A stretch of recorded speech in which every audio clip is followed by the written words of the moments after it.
नमस्कार साथियों, विश्वास क्लासेस में आपका स्वागत है। जैसे कि पिछले वीडियो तक अपन शाहजहाँ तक अपनी कहानी लेके आ चुके हैं। बाबर से शुरू हुई थी अपनी कहानी, बाबर, हुमायूं, अकबर, जहांगीर, शाहजहाँ, और आज अपना टॉपिक है जैसा कि औरंगजेब। तो अपन आज औरंगजेब के बारे में चर्चा करेंगे। अपनी कहानी आज औरंगजेब पे ही चलेगी कि औरंगजेब वास्तव में कैसा था, हिंदुओं के प्रति उसका दृष्टिकोण कैसा था, उसने हिंदू मंदिरों को ध्वस्त करवाया, ये भी अपन जानेंगे। अकबर ने कुछ अच्छे कार्य किए थे, उनको इसने प्रतिबंधित कर दिया, वो भी अपन बात करेंगे। अकबर गद्दी पर कैसे आसीन हुआ, ये भी अपन बात करेंगे। तो दोस्तों, बात है इसका शासनकाल देखा जाए तो इसका शासनकाल होता है 1658 से 1700। परंतु दोस्तों, इससे पहले अपने को ये जानना अति आवश्यक है कि वास्तव में ये गद्दी पर कैसे बैठा, इसके सामने चुनौतियां क्या थी। क्योंकि यह औरंगजेब जो देख रहे हो, ये उत्तराधिकार के युद्धों के द्वारा बार मुगल साम्राज्य की गद्दी पर आसीन होता है। तो अपने को उत्तराधिकार के बारे में जानना अति आवश्यक है कि कौन से युद्ध हुए और किन किन के बीच में लड़े गए, क्योंकि वो अति इम्पोर्टेंट है। तो जैसे कि शाहजहां के चार बेटे थे। शाहजहां, जैसा कि आप लोगों ने पिछले वीडियो में शाहजहां तक पढ़ा था, तो उसके चार बेटे हुए। इनका नाम धारा शिकोह।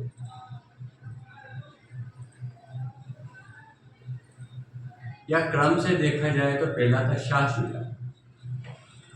शाह शुजा, दूसरा धारा शिकोह,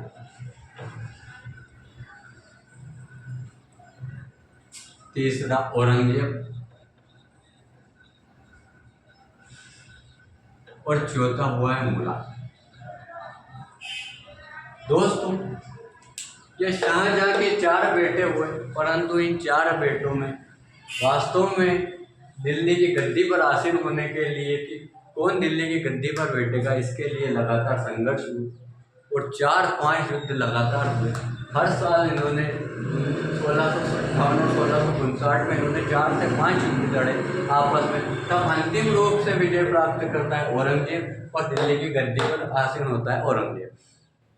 तो दोस्तों, वास्तव में इन युद्धों का क्रम भी आपसे ऐसा कैसे पूछ लिया जाता है, और कौन सा महत्वपूर्ण युद्ध था जिसके बाद औरंगजेब ने पहला अपना राज्याभिषेक किया, कौन सा युद्ध था जिसमें वास्तव में औरंगजेब ने दूसरा राज्याभिषेक किया और दिल्ली की गद्दी पर आसीन हुआ। तो दोस्तों, ये कुछ क्वेश्चन पूछ लिया जाता है। जैसे कि पहला युद्ध होता है बहादुरपुर का युद्ध।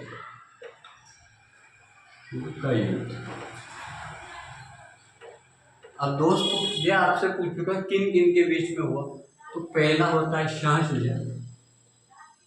शाह शुजा वर्सेस धारा शिकोह। इस युद्ध में यह होता है 1658। इस युद्ध में धारा शिकोह जीत जाता है और शाह शुजा हार जाता है, और इससे इसका जो दबदबा था दिल्ली की गद्दी पे बैठने का, वो खत्म हो जाता है। उसके बाद के जो युद्ध है वो अति इम्पोर्टेंट है। दूसरा युद्ध होता है धर्मट का।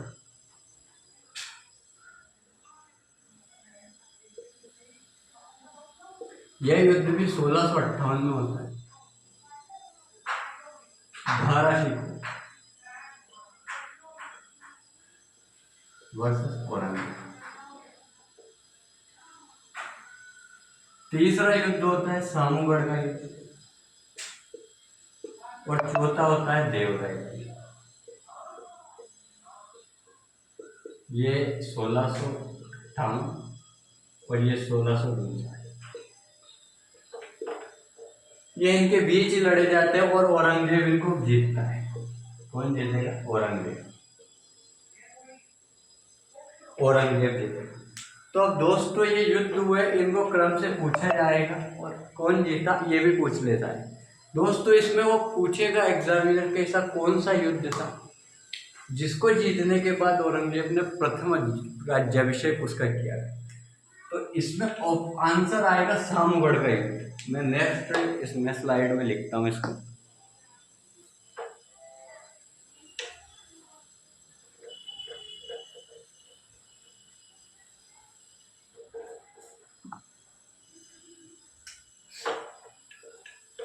सामगढ़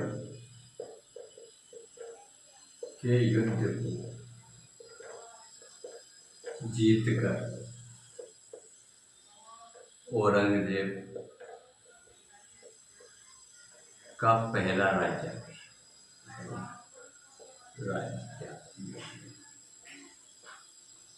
होता है। दूसरा, देवराय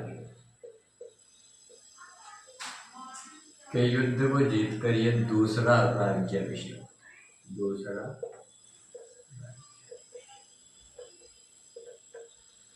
दोस्तों आपसे पूछेगा कि उत्तराधिकार के युद्ध में सबसे महत्वपूर्ण युद्ध कौन सा था, तो सबसे महत्वपूर्ण युद्ध ये, सबसे महत्वपूर्ण युद्ध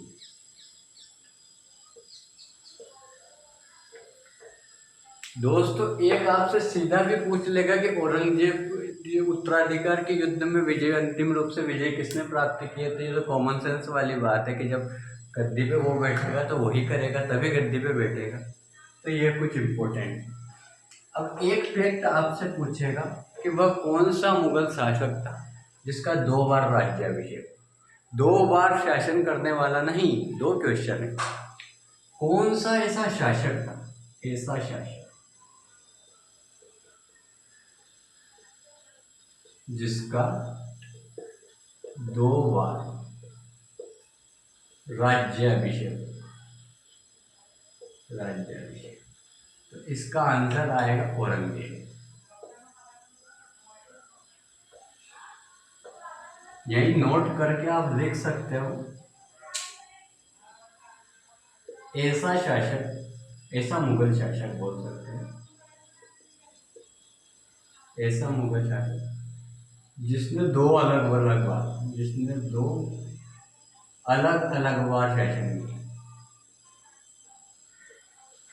तो वो आएगा हुमायूं। जैसा कि मैंने आपको बताया था कि 1530 बाबर की मृत्यु के बाद गद्दी पे बैठता है और 1540 तक रहता है। उसके बाद में शेरशाह सूरी सूरवंशी की स्थापना कर देता है और इसको हरा के भगा देता है कन्नौज, चौसा और कन्नौज 2 युद्धों के बाद। उसके बाद सरहिंद के युद्ध में 1555 में फिर एंट्री मारता है। तो 2 बार ये शासन करने वाला शासक। तो ये कुछ इम्पोर्टेंट फैक्ट है जो वास्तव में पूछे जाते हैं।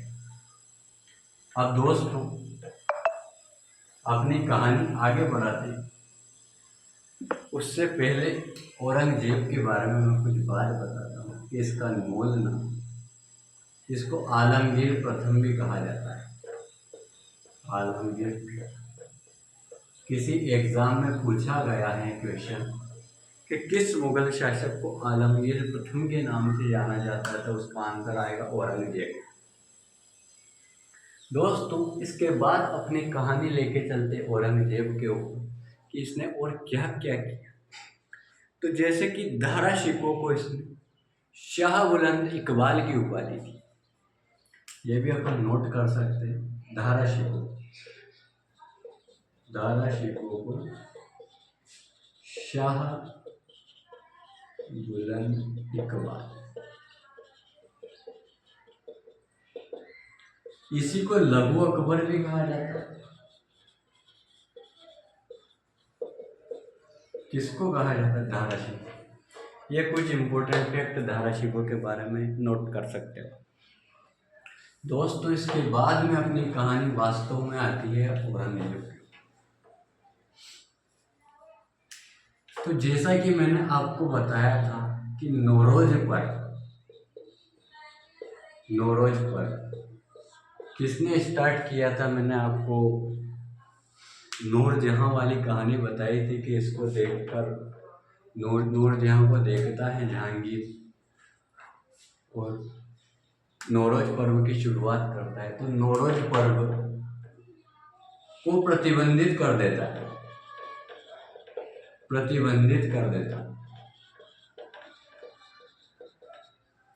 कौन करता है? औरंगजेब। अकबर के बाद दूसरा सबसे लंबा शासनकाल इसी का होता है जजिया काल। जजिया कर और पुनः लागू कर देता है। झरोका दर्शन, झरोका दर्शन, तुलादान दर्शन को प्रतिबंधित कर देता है।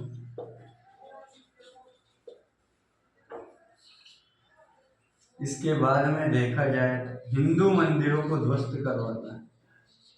हिंदू मंदिरों को ध्वस्त, नष्ट लिख सकते, नष्ट करवाता। इसके बाद में और कुछ इम्पोर्टेंट कार्य इसके देखे जाए तो ये कुछ लिखिए, नोट कीजिए, उसके बाद अपन आगे चलते हैं। जैसा कि दोस्तों ये कुछ इम्पोर्टेंट फैक्ट लिखे हुए हैं, क्योंकि औरंगजेब इतना कहा जाए तो मुगल शासकों में सबसे हिंदुओं के प्रति जिसकी उसकी सोच बहुत बेकार थी, हिंदू मंदिरों को नष्ट करवाता है, जजिया कर को लागू कर देता है, झरोका दर्शन, तुलादान प्रथा आदि को प्रतिबंधित कर देता है और कुछ अनेक कार्य करता है दोस्तों। तो दोस्तों इसके बारे में और कुछ फैक्ट कहा जा सकता है कि हाँ, एक और फैक्ट कहा जाता है कि इसका जन्म उज्जैन के आसपास हुआ था। मध्य प्रदेश का फैक्ट है, इसलिए अति इम्पोर्टेंट है कि उज्जैन के आसपास इसका जन्म हुआ। तो दोस्तों ये कुछ इम्पोर्टेंट फैक्ट है इसके बारे में, इनको याद करना अति आवश्यक है।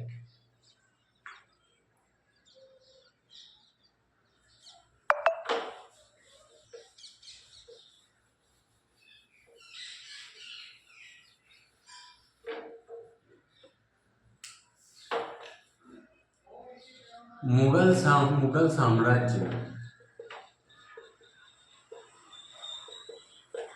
सबसे बड़ा साम्राज्य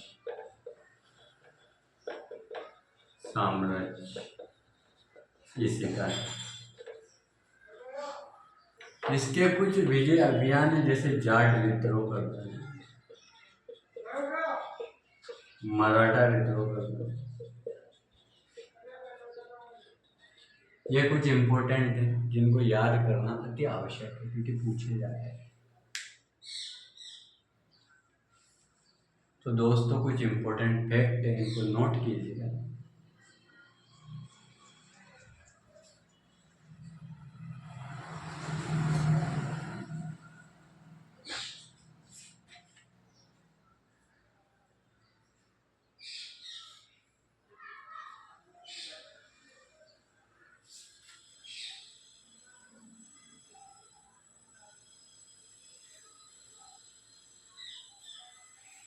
तो दोस्तों जैसे कि आपने नोट किया होगा, इसके समय प्रांतों, जैसे मैंने बताया था, प्रांत 21 थे इसके अंदर। मराठा में शिवाजी फिर से आक्रमण करता है। तो दोस्तों ये कुछ इम्पोर्टेंट फैक्ट औरंगजेब के बारे में है, जिसको याद करना अति आवश्यक है। तो आपने आज औरंगजेब को पढ़ा, तो दोस्तों कैसे लगा आपको औरंगजेब को पढ़ेगा? अब आज 1 मिनट, 10 मिनट तो लगेंगे, 10 मिनट में पूरे मुगल साम्राज्य का अपन रिवीजन कर लें, ताकि रिवीजन करने से ही याद होगा। तो एक डायग्राम बनाया जाए मुगल साम्राज्य, मुगल साम्राज्य।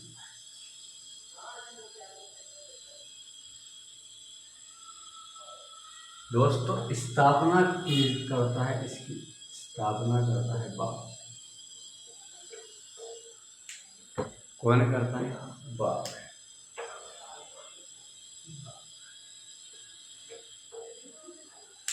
इसके बाद आता है हुमायूं। हुमायूं के बाद अकबर आता है। 1 मिनट के लिए मैंने शेर से थोड़ी को छोड़ा है। उसके बाद आता है जहांगीर। उसके बाद आता है शाहजहां और अंत में आता है औरंगजेब। वैसे अभी अंत नहीं हुआ, इसके बाद भी परवर्ती या उत्तरवर्ती मुगल शासक आते हैं, जहाँ अंदर शान, बहादुर शान, रंगीलान, मोहम्मद शाह रंगीलान, जिनके बारे में अपन रफीउद्दौला अनेक आते हैं, उनके फर्रुख शेर अनेक आते हैं, उनके बारे में अपन चर्चा करेंगे। तो जैसे कि मैंने लिखे हैं ये 6 शासक: बाबर, हुमायूं, अकबर, जहांगीर, शाहजहां, औरंगजेब। इसका टाइम पीरियड 1526 से 30, इसका 1530 से 40 और 1555, इसका 1556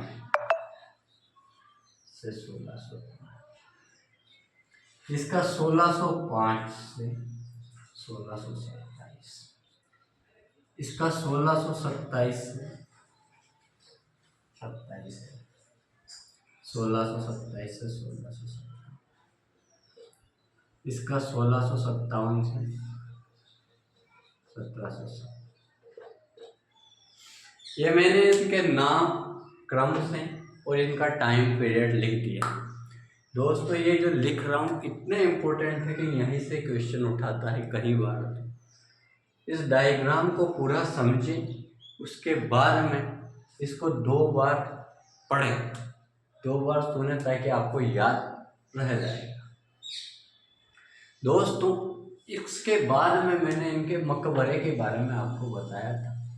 देखिए इसका मकबरा होता है काबुल में, इसका मकबरा होता है दिल्ली में, इसका मकबरा होता है सिकंदरा में, इसका मकबरा होता है लाहौर में, इसका मकबरा होता है आगरा में, और इसका मकबरा होता है दौलताबाद में। दोस्तों मैंने कुछ क्या क्या लिखा है अभी तक आप जानते हो। इनके क्रम लिखे, इनका टाइम पीरियड लिखा और इनके मकबरे लिखे। दोस्तों ये 3 चीज़ें मैं इम्पोर्टेंट आपको बता चुका हूँ, क्योंकि ये तीनों इतने इम्पोर्टेंट है। इसके बाद में अभी अपनी कहानी ख़त्म नहीं हुई है, अभी अपनी कहानी चलेगी। जैसे कि इनके बारे में कुछ इनकी आत्मकथा या इनकी जीवनी है, वो भी अपन चर्चा कर लें। इसकी है बाबरनामा।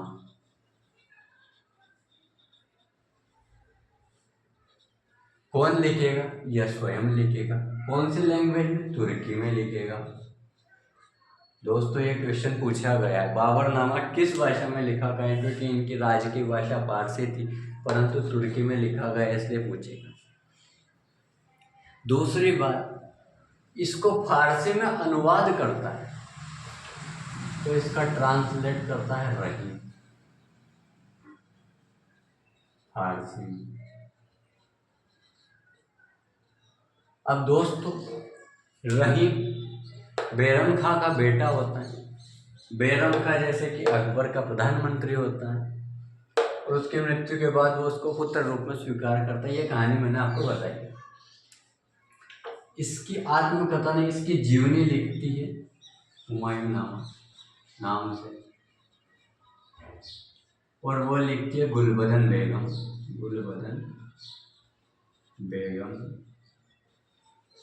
फारसी भाषा में। ये गुलबदन बेगम इसकी बहन होती है।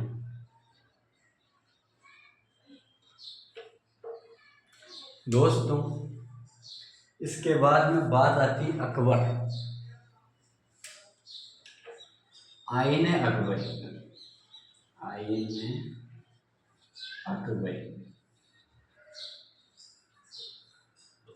इसको लिखता है अबुल फजल।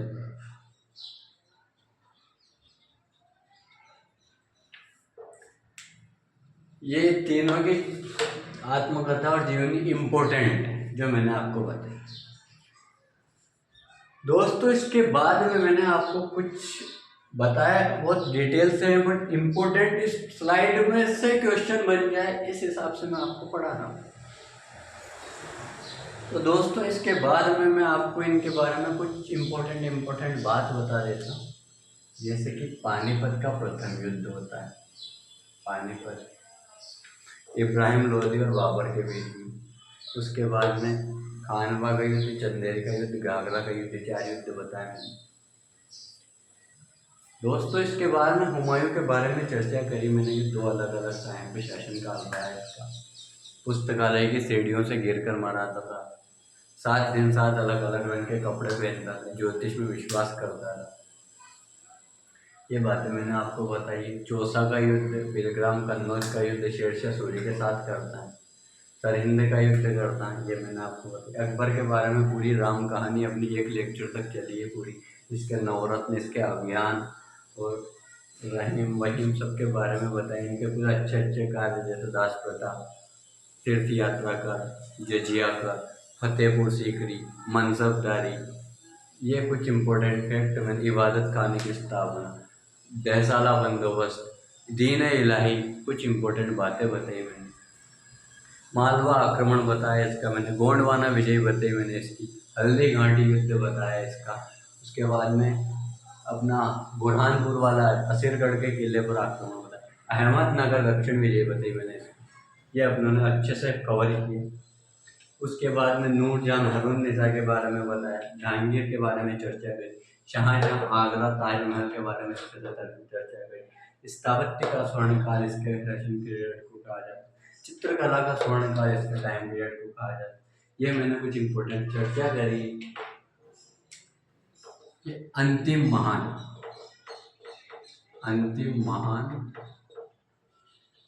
मुगल।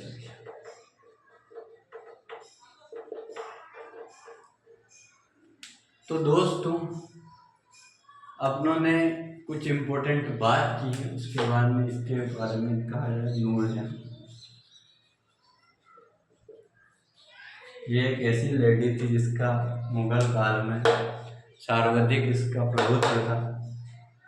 तो दिल्ली सल्तनत में रजिया और मुगल काल में नूरजहां, इसको महरुन्निसा कहा जाता है।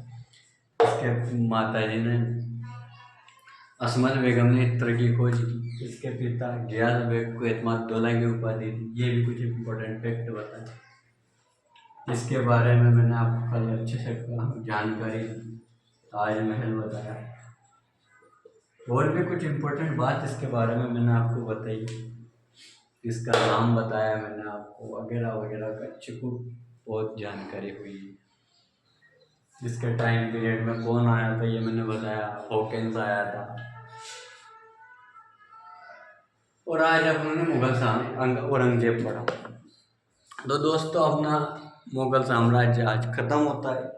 अपन नेक्स्ट टॉपिक अपना जो रहेगा या तो वो प्राचीन इतिहास से उठाएंगे या फिर कुछ मॉडर्न हिस्ट्री से अपन यूरोपीय कंपनियां देख रहे हैं। इसके बाद भी कुछ जैसे कि है कुछ इम्पोर्टेंट फैक्ट, परंतु अभी जो लेटेस्ट एग्ज़ाम, उस एग्ज़ाम को देखते हुए अपन पहले इम्पोर्टेंट टॉपिक को कवर कर रहे हैं ताकि अपना कम समय में अच्छा नंबर अपन प्राप्त कर सके, हासिल कर सके। इसलिए या तो कल से अपन प्राचीन इतिहास पढ़ेंगे या फिर आधुनिक भारत की शुरुआत करेंगे। तो दोस्तों कैसा लगा आपको पढ़ के? और आप मुगल साम्राज्य का अच्छे से रिवीजन करें, 2 से 3 बार इसको रिवाइज करें, लगातार पढ़ते रहें ताकि ये बातें अपने को याद रह सकें, क्योंकि अति इम्पोर्टेंट बातों की अपनी चर्चा हुई है। 4-5 क्लास अपने मुगल काल में पढ़ी है। तो दोस्तों अगर आपको अच्छा लग रहा हो तो चैनल को लाइक शेयर सब्सक्राइब करते रहें और अपनी कहानी को ऐसे ही आगे बढ़ाते अपन रहेंगे। बहुत बहुत धन्यवाद, शुक्रिया, थैंक यू।